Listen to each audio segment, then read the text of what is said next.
ચિત્રપદાની 1 થી 4 નીચેના દરેક પ્રશ્નના ઉત્તર માટે આપેલા વિકલ્પોમાંથી સાચો વિકલ્પ શોધીને તેનો ક્રમ અક્ષર લખો. પેલું ચિત્ર શેનું છે? આ ચિત્રમાં કયું પશુ છે? તો કે વૃષભ. આ ચિત્રમાં કયું પશુ છે? ગર્દભ. આ ચિત્રમાં કયું પશુ છે? મેષ. આ ચિત્રમાં કયું પશુ છે? નકુલઃ. આ ચિત્રમાં કયું પક્ષી છે? કાકઃ. આ ચિત્રમાં કયું પ્રાણી છે? મંડુકઃ. આ ચિત્રમાં કયું પક્ષી છે? ચટકા. આ શાનું ચિત્ર છે? તો કે ચુલ્લી. આ શાનું ચિત્ર છે? પુષ્પાધાની. આ શાનું ચિત્ર છે? શિવનયંત્રમ. આ શાનું ચિત્ર છે? વિમાનમ. આ શાનું ચિત્ર છે? કૃષ્ણફલકમ. આ શાનું ચિત્ર છે? શકટમ. આ શાનું ચિત્ર છે? અંડની. આ શાનું ચિત્ર છે? ગ્રંથઃ. આ શાનું ચિત્ર છે? પીજ.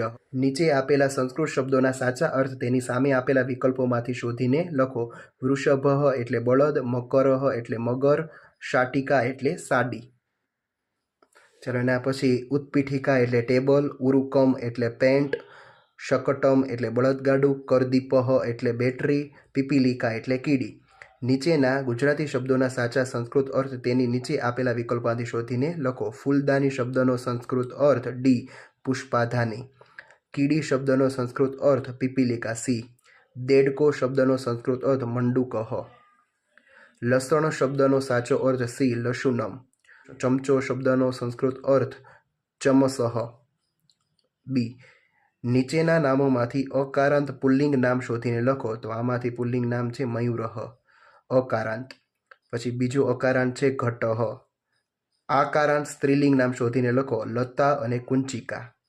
અકારાંત નપુંસકલિંગ નામ લખો. તો કે પુસ્તકમ અને કૃષ્ણફલકમ. પછી છે ઈકારાંત સ્ત્રીલિંગ નામ શોધીને લખો. દ્રોણી અને નદી. ચાલો નીચેના વાક્યોનું સંસ્કૃતમાં ભાષાંતર કરો. આ સાપ છે. એષઃ સર્પઃ અસ્તિ. આ શાહીનો ખડિયો છે. એષઃ મસીપાત્રમ અસ્તિ. આ થાળી છે. એષા સ્થાલિકા અસ્તિ. આ ઘરેણું છે. એતત આભૂષણમ અસ્તિ. આ સ્વિચ છે. એષઃ પિંજ અસ્તિ.